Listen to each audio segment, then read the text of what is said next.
નમસ્કાર વિદ્યાર્થી મિત્રો, જય હિન્દ, વંદે માતરમ. ક્યાં હાલચાલ? આજે હું તમારી સામે આવી રહ્યો છું ઓપ્શન લર્નિંગ એપના માધ્યમથી સેલ સાયકલ વિશે વાત કરવા માટે, એટલે કે કોષ ચક્ર ચેપ્ટર નંબર 10 ધોરણ 11 બાયોલોજી વિષયની વાત કરવી છે. અને ખાસ કરીને મારે તમને એવા સવાલો સમજાવવા છે કે જે આપણને ક્યાંક ને ક્યાંક મદદરૂપ થાય અને એવી એક્ઝામમાં પૂછાયેલા છે જે આપણા માટે ઇમ્પોર્ટન્ટ છે. કઈ એક્ઝામ? જો અહીંયા લખ્યું છે મેં નીટની એક્ઝામ. આ ક્વેશ્ચન ક્યાં પૂછાયેલો છે? નીટ 2013 માં પૂછાયેલો સવાલ છે.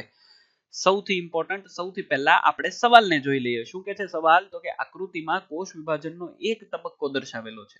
સાચો તબક્કો ઓળખો અને તેની લાક્ષણિકતા દર્શાવતો ઉત્તર જણાવો. જો બાજુમાં તમને એક ઇમેજ આપેલી છે, તમારા ટીચરે તમને વાત કરી જશે, તમારા શિક્ષકે તમને સમજાવવું જશે કે જો નીટની તૈયારી કરવી છે તો સૌથી પહેલા તમારે શું ક્લિયર કરવાનું છે?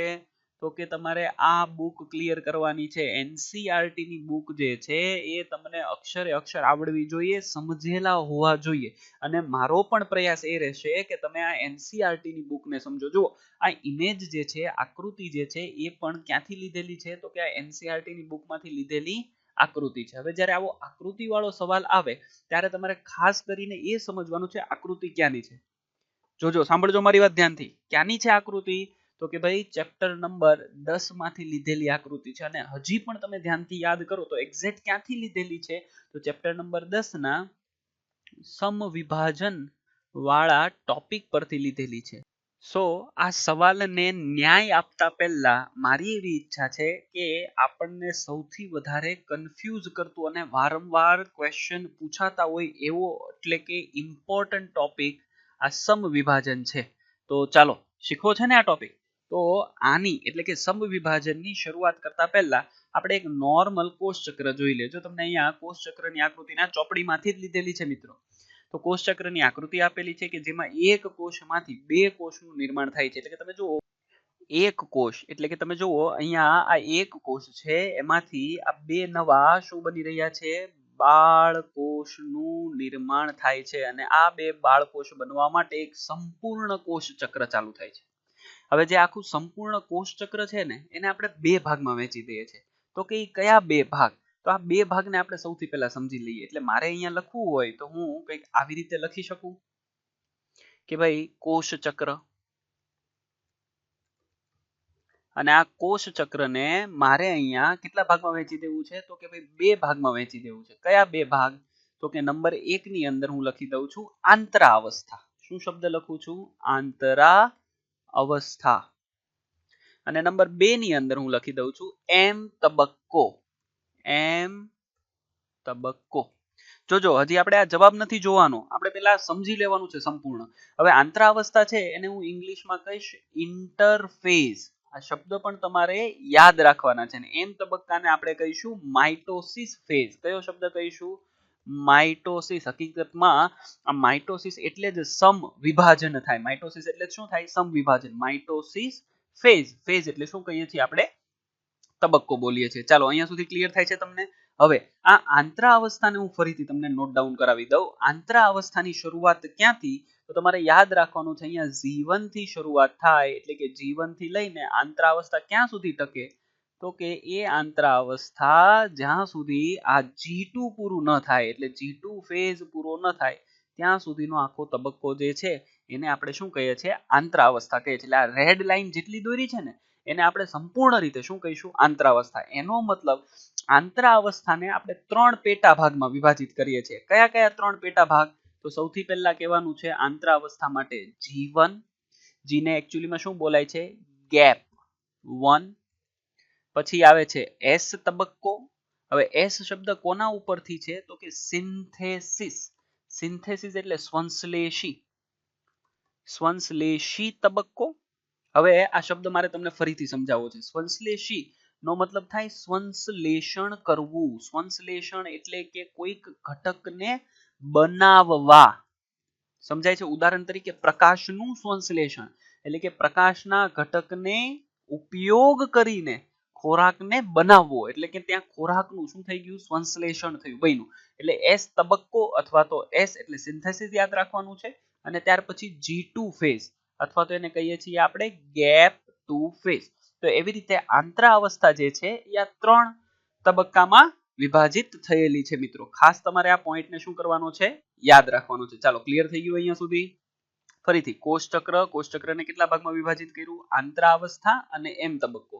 એમાંથી જે આ ભાગ દેખાય છે એ આંતરાવસ્થા છે, અને આ ભાગ દેખાય છે કયો? તો કે અહીંયાથી શરૂઆત કરીને અહીંયા સુધીનો. સાંભળજો મારી વાત ધ્યાનથી. એને આપણે કહીએ છીએ એમ ફેઝ. ખૂબ ધ્યાનથી સમજવાનું છે. એને આપણે કહીએ છીએ એમ ફેઝ. અને આ શબ્દ તમને નહીં વંચાતો હોય, હું અહીંયા લખી દઉં. ધીસ ઇઝ કોલ્ડ પૂર્વા અવસ્થા. એ આપણે પછીથી વાત કરીશું. ચાલો, તો અહીંયા સુધીની આખી વાત ક્લિયર થઈ ગઈ. હવે થોડું ડિટેલિંગ કરવું છે મારે. કરું ને? કોમેન્ટમાં લખજો સર. હા, હજી ડિટેલમાં જઈ શકો છો. તો આપણે હજી ડિટેલમાં જઈશું અને હજી આગળ વધીશું. જો આ એક સવાલને કમ્પ્લીટ કરવા માટે હું તમને આખું સમવિભાજન સમજાવું છું. શું કામ? કારણ કે તમને આવડે.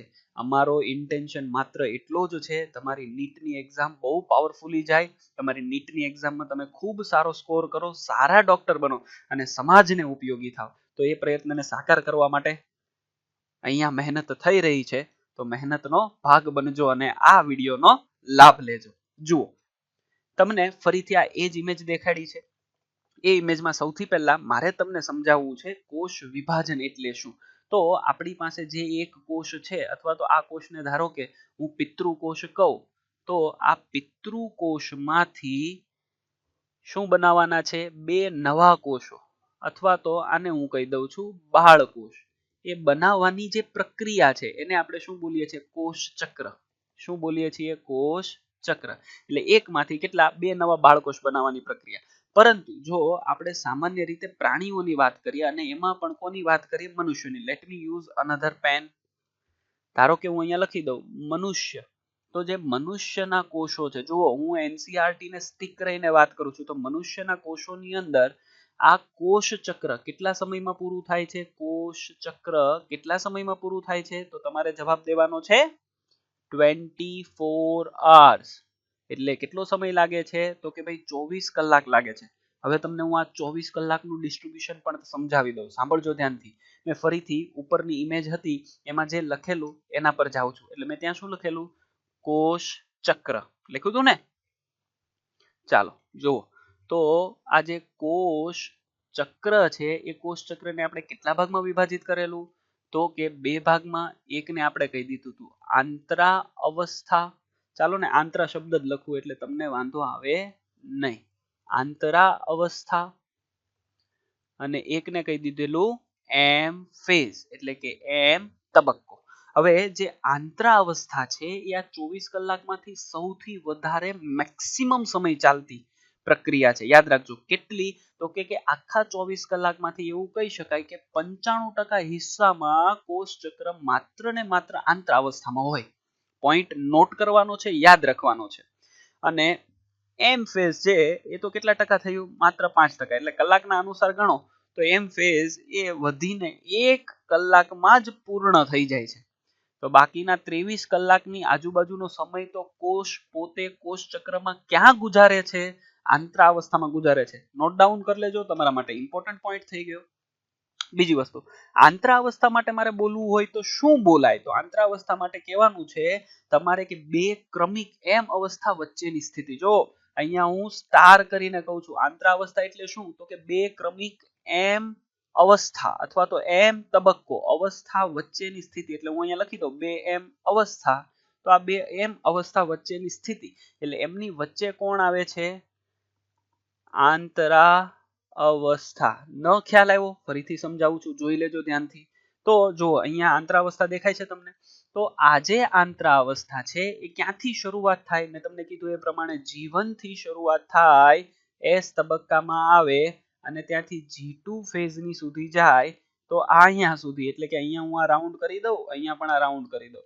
એટલે from beginning of G1 to the complete of G2, it is called the interphase or we can say આંતરા અવસ્થા. એમની વચ્ચેનો તબક્કો જુઓ કયો છે? એમ ફેઝ. એટલે અહીંયા લખે છે કે એમ અવસ્થા અને બીજી પણ એમ અવસ્થા. એમની વચ્ચેનો જે આ ભાગ છે એને આપણે શું કહીએ છીએ?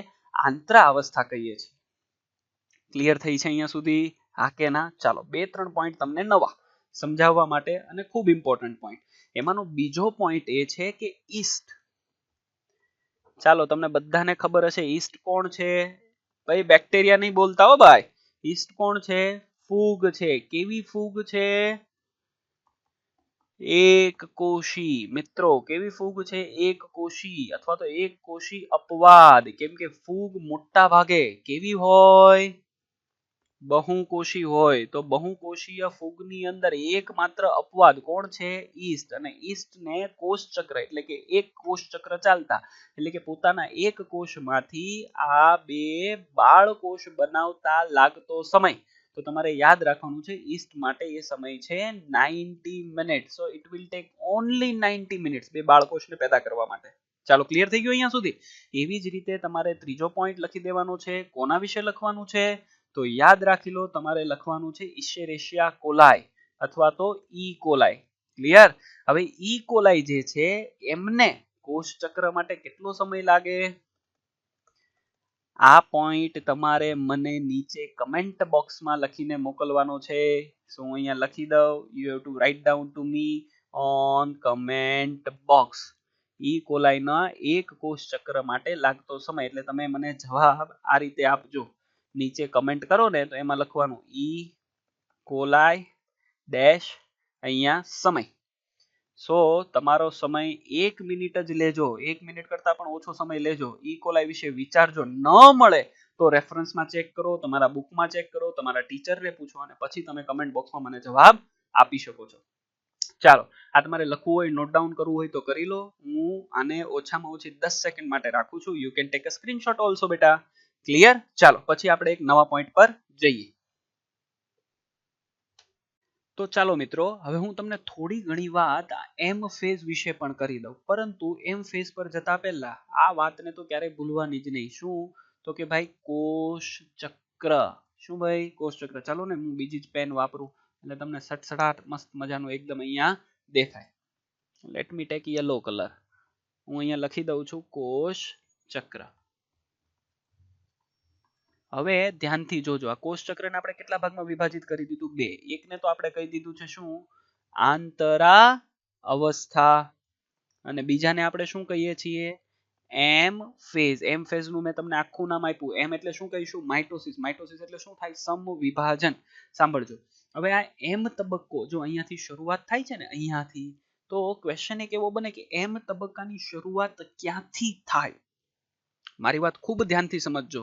એમ તબક્કાની શરૂઆત ક્યાંથી થાય? આવો તમને સવાલ પૂછાય તો એમ તબક્કાની શરૂઆત હંમેશા કોષ કેન્દ્રના વિભાજનથી થાય. કોના વિભાજનથી? કોષ કેન્દ્રના વિભાજનથી જ થાય. આ પોઈન્ટ તમારે યાદ રાખવાનું છે. હવે કોષ કેન્દ્ર જે છે તમે બધા જ ભણી ગયા છો. કોષ કેન્દ્ર માટે શું વપરાય છે? કેરિયો.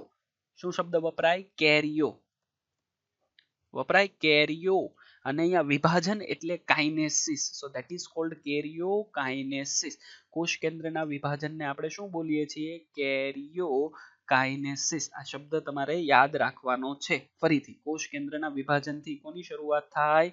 તો કે એમ ફેઝની શરૂઆત થાય. અને તમને એવું પૂછે એનો મતલબ કે અહીંયા શું થશે? તો કે ભાઈ કોષ કેન્દ્રનું વિભાજન થશે.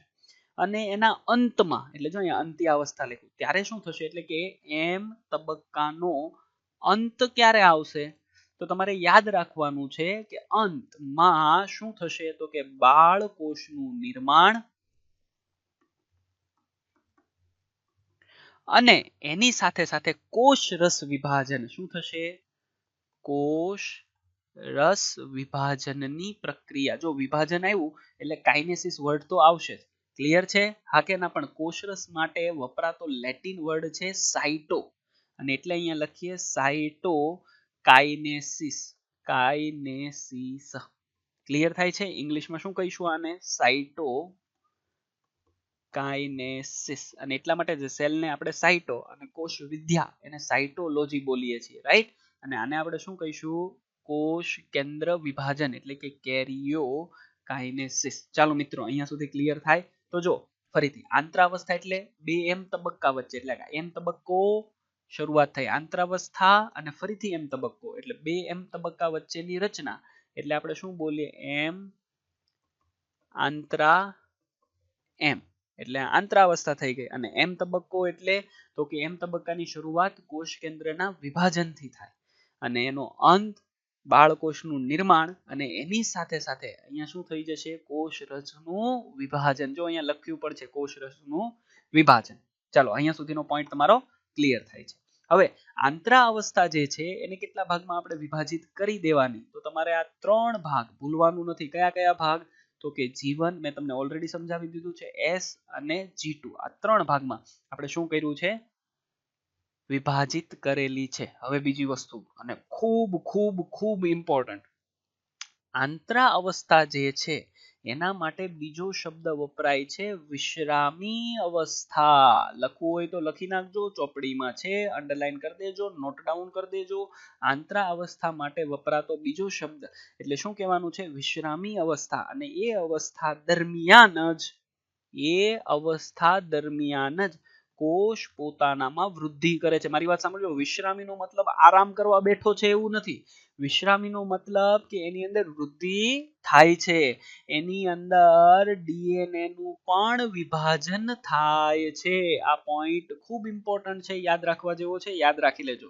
એટલે કે આંતરા અવસ્થા દરમિયાન વૃદ્ધિ પણ સતત થતી હોય છે. હું લખી દઉં છું અહીંયા, જો વૃદ્ધિ પણ સતત થતી હોય છે, ડીએનએ નું પણ વિભાજન થાય છે. તેમ છતાં આંતર અવસ્થા અને વિશ્રામી અવસ્થા it will take longer time, વધારે સમય લેતો હોવાને કારણે 95% જેટલો સમય આંતરાવસ્થામાં જતો હોવાને કારણે આપણે એને શું કહીએ છીએ, વિશ્રામી અવસ્થા કહીએ છીએ.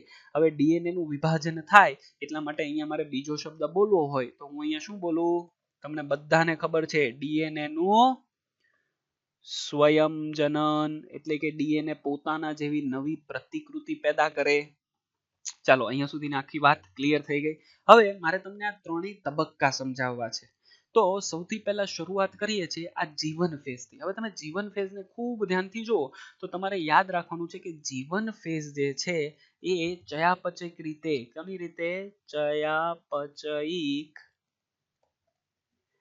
રીતે કેવો છે, સૌથી વધારે સક્રિય છે. એનો મતલબ આંતરાવસ્થામાં વૃદ્ધિ સતત થાય છે, પરંતુ જીવન ફેઝ જે છે એને પર્ટિક્યુલર આપણે કહીએ છીએ કે ચયાપચયિક રીતે ખૂબ જ સક્રિય છે. વૃદ્ધિ કેવી થાય છે, તો કે એમાં સતત તમને શું દેખાય છે, વૃદ્ધિ દેખાય છે. આ પોઈન્ટ પણ તમારે નોટ ડાઉન કરી લેવાનો. પરંતુ જીવન ફેઝની અંદર ડીએનએ જે છે એ ડબલ થતું નથી, એટલે કે ડીએનએ નું સ્વયંજનન થતું નથી. ક્યાં, જીવન ફેઝમાં. તો એ ક્યાં થાય છે, તો આપણે આવી જાવ સિન્થેસિસ ફેઝ એટલે એસ ફેઝ. એસ ફેઝમાં બે ઘટના ખૂબ ઇમ્પોર્ટન્ટ થાય. કઈ કઈ, તો કે ડીએનએ નું સ્વયંજનન, એટલે કે ડીએનએ અહીંયા ડબલ થાય છે.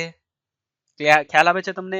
આની સાથે સાથે તમારે બીજો પોઈન્ટ યાદ રાખવાનો છે અને એ પોઈન્ટ છે કે તારા કેન્દ્ર પણ, કોણ, તારા કેન્દ્ર પણ કેવું થઈ જાય છે, ડબલ થઈ જાય છે. એટલે એને ગુણ્યા 2 કરવું એટલે તમને ખ્યાલ આવી જશે. એનો મતલબ કે એસ તબક્કાની અંદર, સંશ્લેષણ તબક્કાની અંદર તારા કેન્દ્ર અને ડીએનએ આ બંને બેવડાય. ચાલો ક્લિયર થાય છે? હવે મારી વાત ધ્યાનથી સમજજો. આપણી ચોપડીમાં એક વાત એવી કરેલી છે કે જો એસ તબક્કા દરમિયાન આપણું ડીએનએ છે એ 2n ના સ્વરૂપમાં હોય, અહીંયા ડીએનએ બેવડાય છે, ડબલ થાય છે, તો એ 2n જે છે એનું 2n જ રહે, એ 4n નથી થતું. હા, મટીરિયલ ડબલ થયું એટલે કે અહીંયા જથ્થો વધ્યો, અહીંયા ઘટક શબ્દ વધ્યો. એટલે કે ધારો કે ડીએનએ શરૂઆતમાં 2c ના સ્વરૂપમાં હતું, let me use red pen, 2c ના સ્વરૂપમાં હતું, તો 2c નું શું થયું હશે, કન્ટેન્ટ વધી ગયું, દ્રવ્યનો જથ્થો વધી ગયો. પરંતુ અહીંયા ડીએનએ જે છે એ હજી સ્વરૂપની અંદર 2n નું 2n છે. આવું કેમ? કારણ કે અહીંયા ડીએનએ જે છે એ રંગસૂત્રના સ્વરૂપમાં નથી. મારી વાત ખૂબ ધ્યાનથી સમજજો, રંગસૂત્રના સ્વરૂપમાં સિન્થેસિસ તબક્કામાં નથી. એટલા માટે થઈને કન્ટેન્ટ હજી 2n નું 2n છે, પરંતુ દ્રવ્યનો જથ્થો, માત્રા વધી ગઈ, કેમ કે ડબલ તો થયું છે ને મિત્રો. હજી અહીંયા ક્રોમેટિન સ્વરૂપમાં, ડીએનએ કયા સ્વરૂપમાં છે, તો હું લખી દઉં ક્રોમેટિન સ્વરૂપમાં છે. ક્લિયર મિત્રો? ક્રોમેટિન સ્વરૂપમાં છે, એટલે કે હજી અહીંયા ગૂંચળા સ્વરૂપે જ છે. તો આ ગૂંચળું જે છે એને એક ગૂંચળાનું બીજું ગૂંચળું બનાવી નાખ્યું, પરંતુ હજી ડીએનએ નું સ્પષ્ટીકરણ નથી, એટલે કે ડીએનએ અહીંયા દેખાતું નથી. એટલે 2n નું 2n જ કહેવું પડશે, પરંતુ દ્રવ્યનો જથ્થો 2n નો કેટલો થઈ ગયો, 4c થઈ ગયો છે. ક્લિયર અહીંયા સુધી? નાઉ હવે આપણે એસ તબક્કામાંથી ક્યાં આવ્યા, G2 તબક્કામાં. તો G2 તબક્કામાં પણ વૃદ્ધિની દ્રષ્ટિએ તો કેવું છે તો કે વૃદ્ધિ સતત થાય જ છે. સાંભળજો મારી વાત, વૃદ્ધિ સતત થાય જ છે. બીજી વસ્તુ, આ સમયગાળા દરમિયાન પ્રોટીનનું પણ સંશ્લેષણ થાય છે. એટલે પ્રોટીન સંશ્લેષાય છે. શું કામ? કારણ કે સમવિભાજનની આગળની તૈયારી કરવા માટે. અને એની સાથે વૃદ્ધિ પણ કેવી થાય છે? સતત થાય છે. ચાલો, આ પોઈન્ટ અહીંયા સુધીનો સંપૂર્ણપણે ક્લિયર થઈ ગયો. મેં તમને અત્યારે શું સમજાવ્યું તો કે આંતરા અવસ્થા વિશેની વાત કરી, જેમાં જીવનની વાત કરી, એસ તબક્કાની વાત કરી અને G2 તબક્કાની વાત કરી. ચાલો, હવે મારે તમને એક નવો પોઈન્ટ સમજાવવો છે. વર્ષ 2020 ની અંદર એક સવાલ આવેલો. વર્ષ 2020 એટલે હું અહીંયા સ્ટાર માર્ક કરીને કરી દઉં અને વ્હાઇટ કલરની પેન વાપરું. વર્ષ 2020 ના નીટના પેપરમાં એક સવાલ હતો અને એ સવાલ હતો કે કોષ જે છે એ નિષ્ક્રિય અવસ્થામાં કયા સ્ટેજ પછી, કઈ અવસ્થા પછી દાખલ થાય છે. એટલે કે અહીંયા શબ્દ આવશે નિષ્ક્રિય અવસ્થા. અને નિષ્ક્રિય અવસ્થા માટે આપણે ડિનોટ કરીએ છીએ Z0. તો કોષ Z0 માં કયા સ્ટેજ પછી દાખલ થાય છે? એટલે કે કોષ ચક્રના કયા સ્ટેજમાંથી નીકળીને G0 અવસ્થામાં જાય છે. પરંતુ આ સમજાવતા પહેલા હું તમને થોડી ઘણી બીજી માહિતી આપી દઉં, એટલે તમને આના વિશે થોડો ઘણો વધારે ખ્યાલ આવે. કોષ પ્રાણીઓની અંદર સતત કોષ વિભાજન થાય છે, આ વાત તો સાચી. પરંતુ અમુક કોષો એવા છે કે જે કોષો એકવાર વિભાજિત થયા પછી, વિભેદિત થયા પછી બીજી વાર વિભાજન પામતા નથી. ઉદાહરણ તરીકે હૃદયના કોષો, અથવા તો અપવાદ સ્વરૂપે કોઈક કોષો એવા હોય છે કે જે કોષો કેવા થઈ ગયા હોય છે? મૃત પામી ગયા હોય છે, અથવા તો ઈજાગ્રસ્ત. સમજી લો કે કોઈ જગ્યા પર શરીરના કોઈ ભાગમાં મેજર ઈજા થઈ છે અને ત્યાંથી ચામડી છે અથવા તો ત્યાંના કોષો છે નીકળી ગયા છે, અથવા તો ત્યાંના કોષો મૃત થયા છે, તો એ જગ્યા પર રેર કેસમાં નવા કોષો સ્થાન લે. એનો મતલબ ત્યાં નવા કોષનું કોષ વિભાજન થયું. હવે આ કોષોએ ત્યાં સ્થાન લીધું અને સ્થાન લીધા પછી આ કોષોને હવે નવું કોષ વિભાજન એટલે કે નવું સમવિભાજન કરવાનું નથી. મારી વાત ક્લિયર થાય છે? એટલે નવું સમવિભાજન કરવાનું નથી. એનો મતલબ એને હવે કઈ અવસ્થામાં ચાલ્યું જવાનું છે? નિષ્ક્રિય અવસ્થામાં ચાલ્યું જવાનું છે. 2020 ની અંદર નીટમાં પૂછાયેલો સવાલ તો તમારે યાદ રાખવાનું છે કે આ કોષો કોષ ચક્રના જીવન અવસ્થામાંથી નીકળે અને જીવન અવસ્થામાંથી કઈ અવસ્થામાં ચાલ્યા જાય? Z0 અવસ્થામાં ચાલ્યા જાય છે. હાલાકી હવે જ્યારે હું અહીંયા શબ્દ બોલું છું નિષ્ક્રિય, એનો મતલબ એવો નથી કે એ પણ ડેડ થઈ ગયા. હકીકતમાં ચયાપચયક રીતે આ નિષ્ક્રિય અવસ્થાના જે કોષો છે એ ચયાપચયક રીતે તો કેવા છે? સક્રિય જ છે. ખ્યાલ આવે છે તમને? ચયાપચયક રીતે એ કોષો સક્રિય છે, પરંતુ કોષ વિભાજન, નવું કોષ વિભાજન થતું નથી. તમને આ પોઈન્ટ ક્લિયર થવો જોઈએ અને થવો જોઈએ. આ પોઈન્ટને યાદ રાખજો. જો તમે વિચારો વર્ષ 2020 ની અંદર નીટમાં કેટલો પિદ્દી જેવો સવાલ, એકદમ નાનકડો હલકું ફુલકું સવાલ પૂછી લીધો ને એ પણ ક્યાંથી? NCERT ની લાઈનમાંથી સવાલ છે આ. તો તમે NCERT ને રિફર કરશો ને એટલે તમને આ લાઈન તમને વાંચવા મળશે અને એમાં તમને આ વાત લખેલી છે. એમ તબક્કા પછીના પોઈન્ટમાં તમે જોજો G1 S અને G2 પછીના ટોપિકમાં તમે જોશો એટલે તમને ત્યાં G0 માંથી નીકળીને નિષ્ક્રિય અવસ્થામાં ચાલ્યો જાય છે એની વાત કીધેલી છે. ખ્યાલ આવે? કેવા કોષો કે જે જગ્યા પર ઈજા થઈ છે, મૃત થઈ ગયા છે, એ જગ્યા પર નવા કોષો સ્થાન લે. નવા કોષોનું એકવાર વિભાજન થઈ ગયા પછી એ લોકો નવા સમવિભાજનમાં આગળ વધતા નથી, એટલે કોષ ચક્રમાંથી એ લોકો બહાર નીકળી જાય. એટલે ક્યાંથી નીકળે, કયા સ્ટેજથી નીકળે? તો તમારે યાદ રાખવાનું, જીવનમાંથી બહાર નીકળીને G0 અવસ્થામાં ચાલ્યા જાય. અને G0 અવસ્થા એટલે કઈ અવસ્થા? નિષ્ક્રિય અવસ્થા કહેવાય છે. હવે બીજી વસ્તુ સાંભળજો. પ્રાણીઓ હોય ને, પ્રાણીઓ, ખૂબ ઇમ્પોર્ટન્ટ પોઈન્ટ. આ પ્રાણીઓ હોય ને એની અંદર સમવિભાજન એ હંમેશા દ્વિકીય કોષોમાં થાય. કેવા કોષોમાં? દ્વિકીય. એટલે કે 2n હોય એમાંથી જ સમવિભાજન થઈને જે નવા કોષો બને એ પણ કેવા બને? 2n બને. પરંતુ અપવાદ સ્વરૂપે જ્યારે આપણે વનસ્પતિમાં સમવિભાજનની વાત કરીએ તો એ વનસ્પતિની અંદર દ્વિકીય કોષોમાં પણ અને એકકીય કોષોમાં પણ શું જોવા મળે છે? સમવિભાજન. એટલે કે અહીંયા દ્વિકીય કોષો 2n હોય, સમવિભાજન થઈને 2n, અને એવી જ રીતે એકકીય કોષો n હોય તો સમવિભાજન થઈને n. અને આ પોઈન્ટ આપણે ક્યાં ભણીશું? ચેપ્ટર નંબર 3 ના એકાંતર જનનની જ્યારે આપણે વાત કરીએ છીએ, ચેપ્ટર નંબર 3 તમને બધાને ખબર છે, ચેપ્ટર નંબર 3 ની અંદર આપણે વાત કરીએ તો ચેપ્ટર નંબર 3 માં તમારે આના વિશે ભણવાનું આવે છે. કેમાં? તો કે એકાંતર જનનની અંદર આપણે જે અવસ્થાની વાત કરીએ ત્યારે વાત કરીએ છીએ કે એકકીય કોષો પણ શું દેખાડે છે?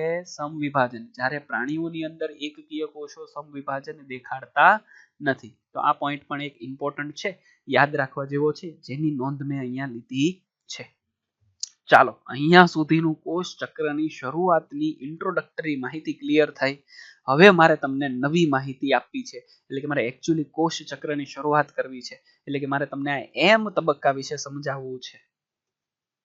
તો ચાલો મિત્રો, કોષ ચક્રની અંદર આપણે કેટલી વાત જોઈ, તો હું અહીંયા તમને લખી દઉં કે આપણે કેટલું જોયું. તો કે કોષ ચક્ર, એ કોષ ચક્રની અંદર સૌથી પહેલો પોઈન્ટ એટલે કે આંતરા અવસ્થા, અથવા તો મારે બીજો શબ્દ લખવો હોય તો વિશ્રામી અવસ્થા. અને આ વિશ્રામી અવસ્થાના 3 સ્ટેજ, એટલે પહેલા નંબર પર G1, પછી જોયું S ફેઝ, અને બીજા નંબર પર આપણે જોયું G2. તો આ 3 ફેઝને આપણે અહીંયા જોઈ લીધા. હા કે ના? ઓકે. હવે આના પછી એટલે G2 પછી તમને અને મને બંનેને ખબર છે કઈ અવસ્થા શરૂ થશે? તો કે M ફેઝ, એટલે કે M તબક્કો. મારી વાત ક્લિયર થાય છે મિત્રો? હા કે ના? તો હવે આપણે M ફેઝની વાત, અને તમને બધાને ખબર છે એકચ્યુઅલીમાં જે કોષ ચક્ર છે, એટલે કે કોષ વિભાજન જે છે, હું અહીંયા લખી દઉં, આ કોષ વિભાજન એ કેવી પ્રક્રિયા છે? તો કે ભાઈ સળંગ ચાલતી પ્રક્રિયા છે, એટલે એકદમ સળંગ ચાલે. માઇક્રોસ્કોપમાં તમે જો તો માઇક્રોસ્કોપની અંદર કોષ વિભાજન તો એની કોષ ચક્રની રીતે કન્ટિન્યુઅસ જ હોય, એટલે G1, S, G2, ત્યાર પછી M તબક્કો કન્ટિન્યુઅસ ચાલે. પરંતુ આ M તબક્કાને સમજવા માટે આપણે M તબક્કાને અન્ય બીજા 4 ભાગમાં વિભાજિત કરી દીધો છે. જો ઉપરનો તમે ડાયાગ્રામ ધ્યાનથી જોયો હોય તો તમે રિવર્સ કરીને પણ જોઈ શકો છો મિત્રો. તો તમને એની અંદર ખ્યાલ આવશે કે આપણે એ ડાયાગ્રામમાં M તબક્કાને અલગ અલગ 4 ભાગમાં વહેંચેલો. એમાંનો જે પહેલો ભાગ છે એને આપણે બોલ્યા છીએ પૂર્વાવસ્થા અથવા તો પૂર્વ અવસ્થા. ત્યાર પછી આપણે બોલ્યા છીએ નંબર 2 પર ભાજના અવસ્થા અથવા તો ભાજનાવસ્થા. યાદ રહેશે? ચાલો, ત્યાર પછી આપણે શું બોલ્યા છીએ? ભાજનોત્તરા અવસ્થા, એટલે નંબર 3 પર ભાજનોત્તરા અવસ્થા અથવા તો ભાજનોત્તરાસ્થા. અને લાસ્ટમાં ભાજનાંતિમા અવસ્થા. શું કહીશું? ભાજનાંતિમા અવસ્થા, અથવા તો એના માટે એક બીજો શબ્દ બોલાય છે અંત્ય અથવા તો અંત્યાવસ્થા અથવા અંત્ય અવસ્થા. ચાલો, ક્લિયર થાય છે તમને? હવે બીજી વસ્તુ, અહીંયા જે આ નામ મેં ગુજરાતીમાં લખ્યા છે, બધા જ નામ તમારે ઇંગ્લિશમાં પણ યાદ રાખવાના છે. કેમ? કેમ કે ઘણીવાર તમને ઇંગ્લિશની અંદર શબ્દ પૂછી શકે છે, અને બટ ઓબ્વિયસલી પૂછે છે. તો તમે યાદ રાખો, પૂર્વાવસ્થા માટે કયો શબ્દ બોલીશું? ચાલો, બીજી પેન વાપરો. પૂર્વાવસ્થા માટે શું બોલીશું? તો કે પ્રોફેઝ. શું બોલીશું મિત્રો? પ્રોફેઝ. પછી ભાજના અવસ્થા માટે શું બોલીશું? તો કે મેટાફેઝ. શું બોલીશું? Let me written here, metaphase. કયો શબ્દ? મેટાફેઝ. ભાજનોત્તરા માટે શું બોલીશું? એનાફેઝ. એનાફેઝ. ફેઝ એટલે તબક્કો અથવા તો અવસ્થા કહી શકાય છે. અને અંત્ય અવસ્થા માટે આપણે શું બોલીશું? તો કે ટીલોફેઝ. ચાલો, ક્લિયર થાય? હવે મેં બાજુમાં આ NCERT નો જ ડાયાગ્રામ લીધેલો છે. હવે તમારે આ એક ડાયાગ્રામ જો, ક્વેશ્ચન ક્યાંથી હતો? ક્વેશ્ચન હતો 2013 નો. એમાં હતું ડાયાગ્રામને ઓળખીને એની અંદર રહેતા તબક્કાઓ ઓળખો. હવે એમાંથી ક્વેશ્ચનને ટ્વિસ્ટ કરવા હોય, ફેરવવા હોય તો કેટલા બધા ફેરવી શકે. ચાલો, આ બાજુના ડાયાગ્રામને ઓળખો. ક્વેશ્ચન તો બની ગયો તમારા માટે નવો. ચાલો, તમારા બધા માટે 5 સેકન્ડનો સમય છે, વિચારો. તમને બધાને મેં નીચે લખી દીધું છે, વિચારવાની જરૂર નથી. પ્રાથમિક પૂર્વાવસ્થા, અંત્ય પૂર્વાવસ્થા. એનો મતલબ કે જ્યારે કોષ ચક્રની શરૂઆત થાય, G2 ફેઝ પૂરો થાય અને આ M તબક્કાની અંદર કોષ દાખલ થાય, એટલે આ પૂર્વાવસ્થાની શરૂઆતે પ્રાથમિક પૂર્વાવસ્થા શરૂ થાય અને એના અંતના ભાગે અંત્ય પૂર્વાવસ્થાની શરૂઆત થાય. સો આ આપણો પૂર્વાવસ્થાનો ફેઝ છે. ક્લિયર થયું અહીંયા સુધી? સો પૂર્વાવસ્થામાં મેજર કયા કયા ડિફરન્સ તમારે યાદ રાખવાના છે અને એના વિશેની મોસ્ટ ઇમ્પોર્ટન્ટ વાત અત્યારે હું તમારી સાથે શેર કરું છું. એટલે હું પહેલા અહીંયા લખી દઉં, તમારે મોસ્ટ ઇમ્પોર્ટન્ટલી યાદ રાખવાની વાત, very very most important point. સૌથી પહેલું, પૂર્વાવસ્થામાં એટલે કે પૂર્વાવસ્થાની અંદર શું થાય છે અથવા તો કઈ કઈ ઘટનાઓ એવી છે કે જે તમારે યાદ રાખવી જોઈએ, એની હું તમને સૌથી પહેલા વાત કરું છું. તો પૂર્વાવસ્થાની આપણે વાત કરી દઈએ. ચાલો હું એક બોક્સ બનાવી દઉં એટલે તમને હાઇલાઇટ થઈ જાય અને તમે પણ આ નોટ ડાઉન કરી શકો છો. પૂર્વાવસ્થામાં સૌથી પહેલી વસ્તુ થાય છે એ છે રંગસૂત્રોનું ઘનીકરણ. સાહેબ કાંઈ ખબર ન પડી, ઘનીકરણ એટલે શું? તો મેં તમને શબ્દ સમજાવ્યો તો ખબર છે કે જ્યારે એસ તબક્કાની અંદર રંગસૂત્ર હતું ત્યારે કયા સ્વરૂપમાં હતું? ગૂંચળા સ્વરૂપમાં, આ સ્વરૂપમાં હતું. ધ્યાન આપજો બધા. ત્યારે આપણે એને શું કીધું હતું? ક્રોમેટીન. અને આ જ ક્રોમેટીનનું હવે સંકોચાય છે. ઘનીકરણ થવું એટલે શું થવું? સંકોચાવું, ભેગું થવું, વધારેમાં વધારે એકબીજા સાથે જોડાઈ જવું, રાઈટ? એટલે કે એ ઘનીકરણ પામે છે, સંકોચાય છે, સંઘટિત થાય છે, એવો શબ્દ પણ હું બોલી શકું. અને ત્યાર પછી એ કયા સ્વરૂપમાં આવે છે? So it will be chromatin to chromosome. યાદ રહેશે? એનો મતલબ કે અહીંયા તમને હવે એ ક્રોમોઝોમનું સ્વરૂપ દેખાય છે અને એમની વચ્ચેના ભાગમાં એટલે કે અહીંયા તમને શું દેખાય છે? તો કે એક સેન્ટ્રોમિયર દેખાય છે. શું દેખાય છે મિત્રો? એક centromere. So this one is centromere.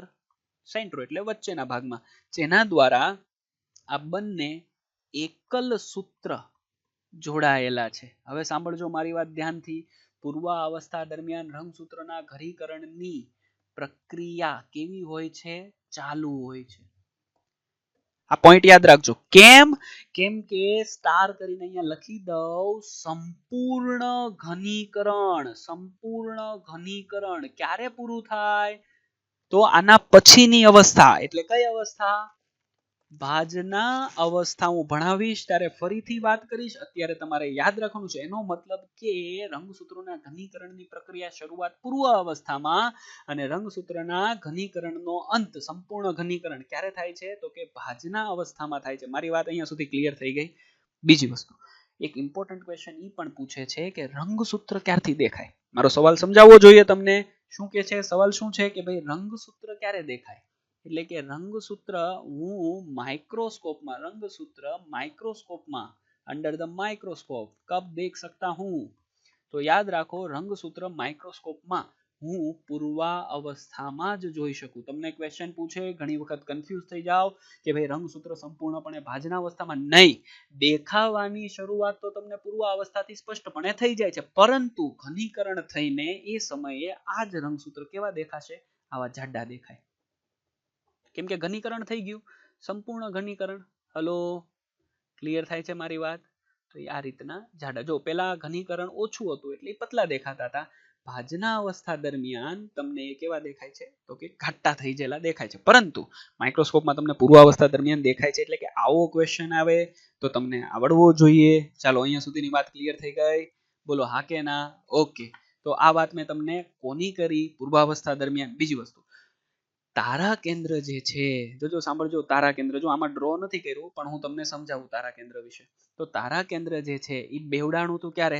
જો અહીંયા સ્ટાર કરીને આપણે લખી દઈએ, તારા કેન્દ્ર ક્યારે બેવડાણું હતું? હું એક અલગ પ્રકારની જ માર્કર વાપરું છું.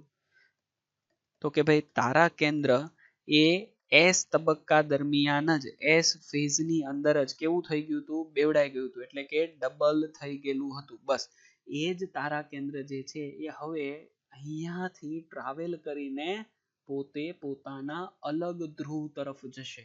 એટલે કે એ ટ્રાવેલ કરીને હવે અલગ ધ્રુવ તરફ દાખલ થવાની શરૂઆત કરશે. એટલે એક અહીંયા રહેશે અને એક ટ્રાવેલ કરતું કરતું એનાથી વિરુદ્ધ આ બાજુની ભાગમાં ગોઠવાશે. આ વાત અહીંયા લખી છે. ચાલો, ક્લિયર થાય છે?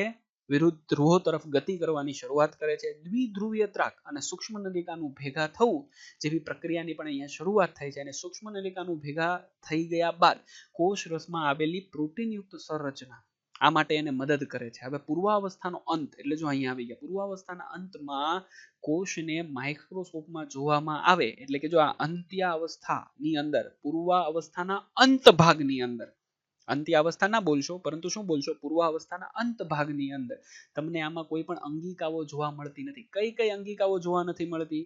ઉદાહરણ તરીકે ગોલ્ગી પ્રસાધન, યાદ રાખજો એક એક નામ. પછી અંતઃ કોષરસ જાળ, ચાલો પછી બોલો કોષ કેન્દ્ર પટલ. શું જોઈ રહ્યું?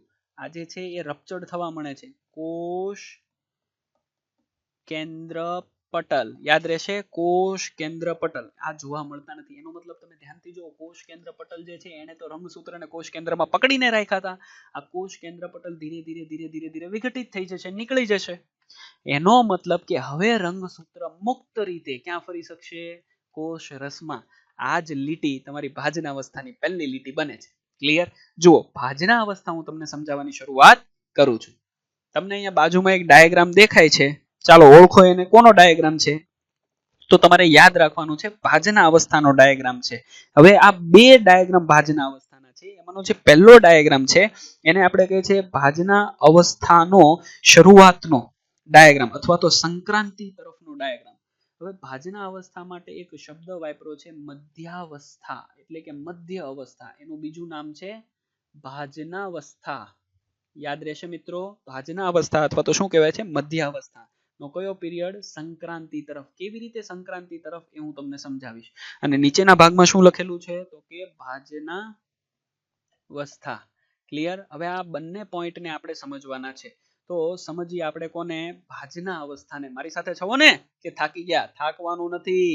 આ પોઈન્ટ તો ભાઈ યાદ રાખવાના છે અને સમજવાના છે. તો ભાજના અવસ્થાની વાત કરીએ તો કોષ કેન્દ્ર પટલનું જો આવી ગઈ લીટી, કોષ કેન્દ્ર પટલનું શું થઈ જાય છે? તો કે સંપૂર્ણપણે વિઘટન થઈ જાય છે. એટલે કે હવે કોષ કેન્દ્ર પટલ નહીં દેખાય. એનો મતલબ જે રંગસૂત્રો છે એ આરામથી હવે તમને ક્યાં દેખાશે?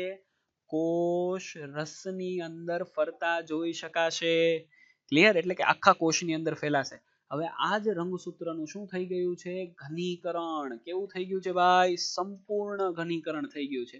એનો મતલબ હવે તમને રંગસૂત્રનું સ્પષ્ટીકરણ સ્વરૂપ ખૂબ વધારે સારી રીતે જોઈ શકાય છે. That's it. ક્લિયર? અહીંયા સુધી માઇક્રોસ્કોપમાં તમે સ્પષ્ટ નિરીક્ષણ કરી શકો છો. અહીંયા બે એકલ સૂત્ર અને એક સેન્ટ્રોમિયર, એટલે કે ધારો કે આ બે એકલ સૂત્ર અને એમને કોણ જોડે છે? તો કે એક સેન્ટ્રોમિયર જોડે છે. આ રીતની રચના તમને વ્યવસ્થિત રીતે દેખાય છે. પણ આની સાથે સાથે તમને બીજું શું દેખાય છે? તો કે રંગસૂત્રના બંને ભાગ તરફ તકતી જેવી બિંબ જેવી રચના. અને આ જે બિંબ જેવી રચના છે એને આપણે બોલીએ છીએ કાઇનેટોકોર. યાદ રહેશે મિત્રો, શું બોલીએ છીએ આપણે? કાઇનેટોકોર. બિંબ જેવી રચના દેખાય છે કે જેની સાથે ભવિષ્યમાં કોણ જોડાવાનું છે? તો કે સૂક્ષ્મ નલિકા અને ત્રાકતંતુ. જોડાણ માટેનું સ્થાન અથવા તો જોડાય છે, જોડાણ માટેનું સ્થાન પણ કહીશું. ક્લિયર અહીંયા સુધી? હવે મધ્યાવસ્થાની ઓળખ શું? તમને પૂછે કોઈ કે ભાઈ મધ્યાવસ્થાની ઓળખ શું? તો તમારે યાદ રાખવાનું છે કે આ બે એકલ સૂત્ર એ સેન્ટ્રોમિયર સાથે જોડાય ને સેન્ટ્રોમિયર સાથે તમને કોણ દેખાય છે? આ કાઇનેટોકોર દેખાય છે. એ મધ્યાવસ્થા એટલે કે ભાજના અવસ્થાની મુખ્ય ઓળખ છે. તમને યાદ રહેશે? બોલો હા સાહેબ, યાદ રહે જ ને? તો ભાઈ આ મહેનત છે, તમારે મહેનત કરવાની છે. અને આ જ કાઇનેટોકોર્સ સાથે કોણ જોડાય? સૂક્ષ્મ નલિકા અથવા તો આપણે શું કહીએ? ત્રાક તંતુનું શું થઈ જાય છે? જોડાણ. તમે ધ્યાનથી જુઓ તો આ થઈ ગયા આપણા તારા કેન્દ્ર, એમાંથી સૂક્ષ્મ નલિકા સ્વરૂપે નીકળતા આપણા ત્રાક તંતુ, અને આ ત્રાક તંતુ જો આ કાઇનેટોકોર્સ નામની રચના છે એની સાથે જોડાય છે. ક્લિયર? અને હવે એમની સાથે જોડાઈને ધીરે ધીરે ધીરે ધીરે ત્રાક તંતુ આ એકબીજાને સેટલ ડાઉન કરીને એકદમ કોષની વચ્ચે રંગસૂત્રને લાવવામાં મદદ કરે છે. અને જે આ વચ્ચે લઈ આવે છે ને એને કહેવામાં આવે છે મધ્યાવસ્થાની પટ્ટિકા. શું કહેવાય છે? મધ્યાવસ્થાની પટ્ટિકા. અથવા તો એને બીજું શું બોલાય છે? વિષવવૃત્તીય તલ. વિષવવૃત્તીય તલ પ્રદેશ. એનો મતલબ રંગસૂત્ર એક જ લાઈનમાં વિષવવૃત્તીય તલ પ્રદેશમાં, વિષવવૃત્તીય પટ્ટિકામાં ક્યારે આવે? તો તમારે યાદ રાખવાનું છે ભાજના અવસ્થાની અંદર. ચાલો અહીંયા સુધીની આખી વાત મારી ક્લિયર થાય છે, સમજાય છે 100%? હા કે ના? ચાલો આના પછીનો તબક્કો જોઈએ. એટલે કયો તબક્કો જોવાનો છે મિત્રો? એનાફેઝ. એનાફેઝ એટલે કોણ કહીશું? ભાજનોત્તરા અવસ્થા. કઈ અવસ્થા? ભાજનોત્તરા અવસ્થા. અને ભાજનોત્તરા અવસ્થા એટલે કઈ? તો કે એનાફેઝ. હું કઈ નવું નથી ભણાવી રહ્યો, યાદ રાખજો. ભાજનોત્તરા અવસ્થા, હું કશું જ નવું નહીં, તમારી એનસીઆરટી ને ખૂબ સરળતાથી સમજાવવાની ટ્રાય કરું છું. તો જુઓ, હવે આ રંગસૂત્ર જે પેલી વચ્ચેની પ્લેટમાં હતા ને, એટલે કે વિષુવવૃત્તીય તલ ભાગમાં જોડાણ હતા, કોના દ્વારા જોડાણ હતા? સમજી લ્યો કે આ બંને એકલ સૂત્ર, અને એમની વચ્ચે કોણ હતું? તો કે પેલી સેન્ટ્રોમિયરની રચના. અને આ સેન્ટ્રોમિયર ઉપર કોણ હતું? તો કે સર પેલા કાઇનેટોકોર્સની રચના. જો આ યલો કલરના દેખાડ્યા. હવે આ કાઇનેટોકોર્સ સાથે કોણ જોડાયેલું હતું? તમને બધાને ખબર છે કે કાઇનેટોકોર્સ સાથે પેલા દ્વિધ્રુવીય ત્રાકની રચના થયેલી, એમાંના ઉપર તરફથી અને નીચે તરફથી આ યલો પ્લેટ સાથે આ રીતે જોડાયેલા હતા. આ વિષુવવૃત્તીય તલ હતું. એમાંથી હવે જે રંગસૂત્રો છે, એમાંથી એક રંગસૂત્ર ઉપરના ધ્રુવ તરફ અને એક રંગસૂત્ર અથવા તો એકલ સૂત્ર નીચેના ધ્રુવ તરફ ખેંચાણ પામે, ખેંચાય. અને એનો મતલબ એટલે કે એ રંગસૂત્રોમાંથી હવે કેમાં રૂપાંતર પામે છે? રંગસૂત્રિકા. જો એકલ બની ગઈ ને, એટલા માટે મારે શબ્દ શું વાપરવો પડે? તો કે રંગસૂત્રિકામાં નિર્માણ પામે. કઈ જગ્યાએ? ભાજનોત્તરા અવસ્થામાં થયું. કે જેના કારણે હવે આ રંગસૂત્રિકા છે એ રેફરન્સ બનશે. શું? તો કે નવા બાળકોષોના નિર્માણ માટે. મારી વાત આખી ક્લિયર થવી જોઈએ. એટલે કે રંગસૂત્રિકા જે છે એ નવા બાળકોષના નિર્માણની શરૂઆત છે. ક્યાં જાય આ રંગસૂત્રિકા? તો તમે જુઓ, વિરુદ્ધ ધ્રુવો તરફ. ક્યાં દાખલ થાય છે? તો કે વિરુદ્ધ ધ્રુવો તરફ એ પ્રયાણ કરે છે, આગળ ભાગે છે ને એ ધ્રુવ તરફ આગળ વધવાનું શરૂ કરે છે. હવે તમે બહુ ધ્યાનથી જુઓ તો આ જે સેન્ટ્રોમિયર છે અહીંનું એ ધ્રુવ તરફ. એટલે મારે અહીંયા ડાયાગ્રામ દોરવો હોય તો હું આ રીતે દોરું. સમજી લો કે આ સેન્ટ્રોમિયર જે છે અહીં રહ્યું, એ કોના તરફ? ધ્રુવ તરફ. અને આ રંગસૂત્રિકા છે એ ધ્રુવથી વિરુદ્ધ તરફ. જો દેખાય છે તમને? હા કે ના? અને એ રીતે ધીરે ધીરે ત્રાક તંતુઓના ખેંચાણને કારણે એ એકબીજાના વિરુદ્ધ ધ્રુવ તરફ પહોંચી જાય છે. લ્યો, આ વાત ભાજનોત્તરા અવસ્થાની થઈ.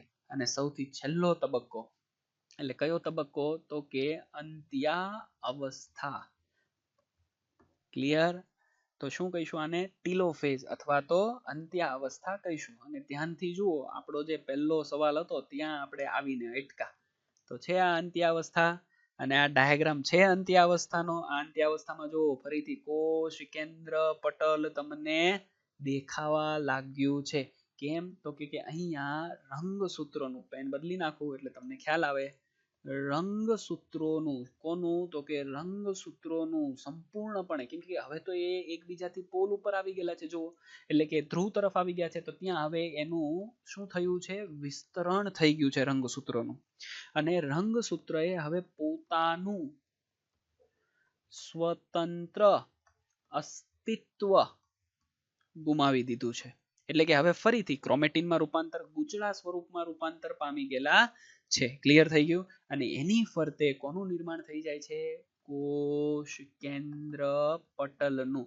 કોના દ્વારા થાય? ક્વેશ્ચન બને તો તમારે યાદ રાખવાનું છે એન્ડોપ્લાઝમિક રેટિક્યુલમ દ્વારા.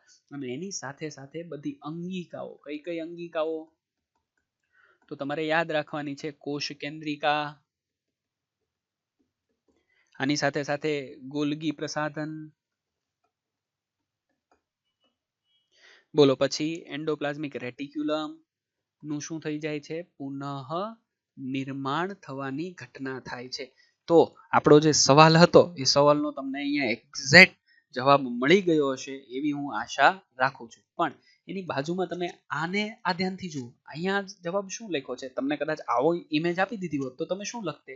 તો તમારે અહીંયા લખવાનું છે આંતરા અવસ્થા, કેમ કે એમ તબક્કો તો અહીંયા ફિનિશ થઈ ગયો, એટલે અહીંયા શું છે આંતરા અવસ્થા. પરંતુ આંતરા અવસ્થામાં જતા પહેલા એને શું કરવાનું છે, કોષ રસનું વિભાજન. મિત્રો કોનું, કોષ રસનું વિભાજન, એટલે કે આપણે શું કરશું, સાઇટોકાઇનેસિસ. કઈ ઘટના થશે મિત્રો,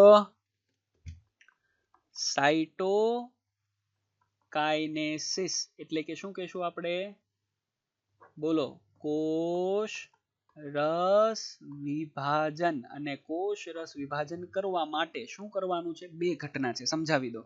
પ્રાણીઓની અંદર શું થાય છે, જુઓ તમે ધ્યાનથી, તો બહારની જે આ લેયર છે એ અંદરની તરફ દાખલ થાય છે, દેખાય, એક ફરો બને છે.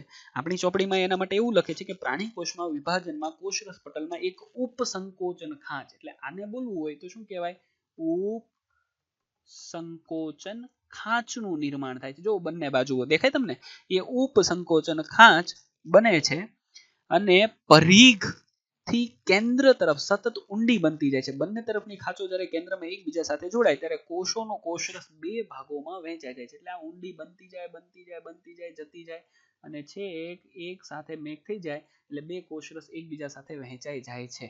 એટલે કાઇન્ડ ઓફ આ રીતે પરિઘથી કેન્દ્ર તરફ. અને ત્યાર પછી બે બાળકોષ આ રીતે નિર્માણ પામે છે. આની સાથે સાથે જે બધી અંગિકાઓ છે એ પણ સરખા પ્રમાણમાં શું થઈ જાય છે, વિભાજિત થાય છે.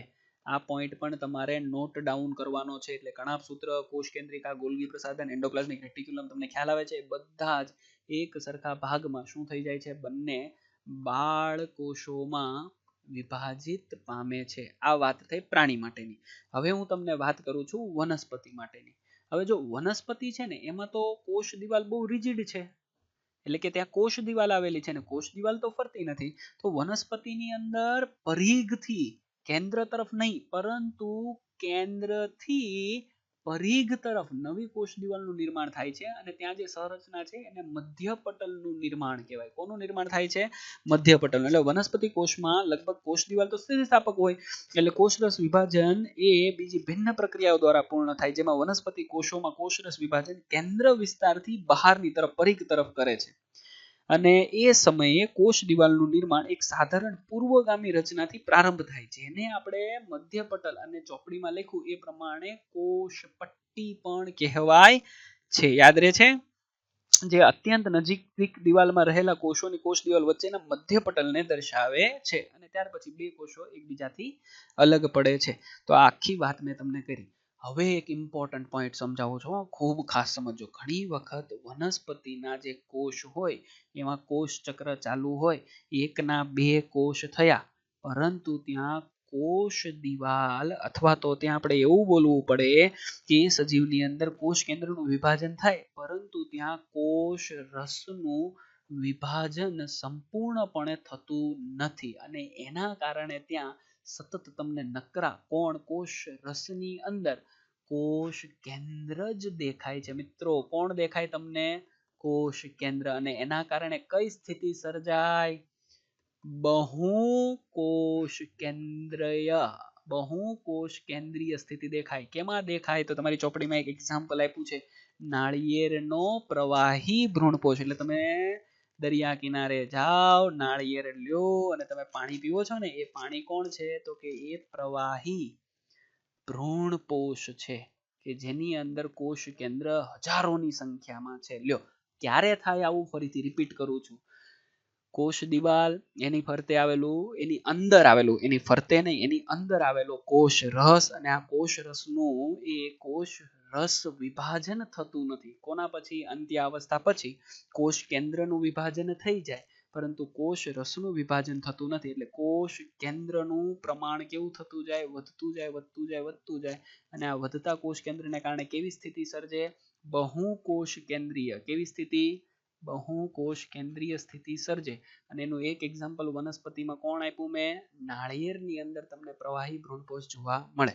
ચાલો હવે આપણે જઈએ પહેલા સવાલ તરફ. મેં તમને આખું સમવિભાજન ભણાવ્યું ને, બોલો હા.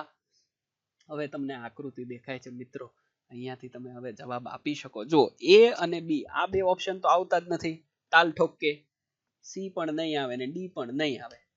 હવે જો અહીંયા લખ્યું છે જવાબમાં અંત્યાવસ્થા, અહીંયા પણ લખ્યું છે અંત્યાવસ્થા. અંતઃકોષ રસજાળ અને કોષ કેન્દ્રકા હજુ સુધી પુનઃનિર્માણ થતું નથી.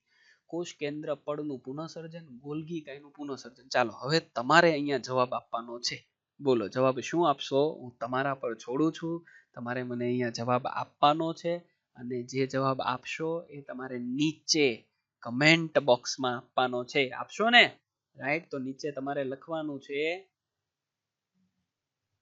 NEET 2013 answer A or B.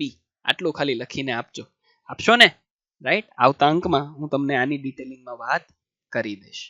Thank you. જય હિન્દ. વંદે માતરમ. ફરીથી મળીએ છીએ આપણે સેલ સાયકલના બીજા નીટના MCQ ને લઈને.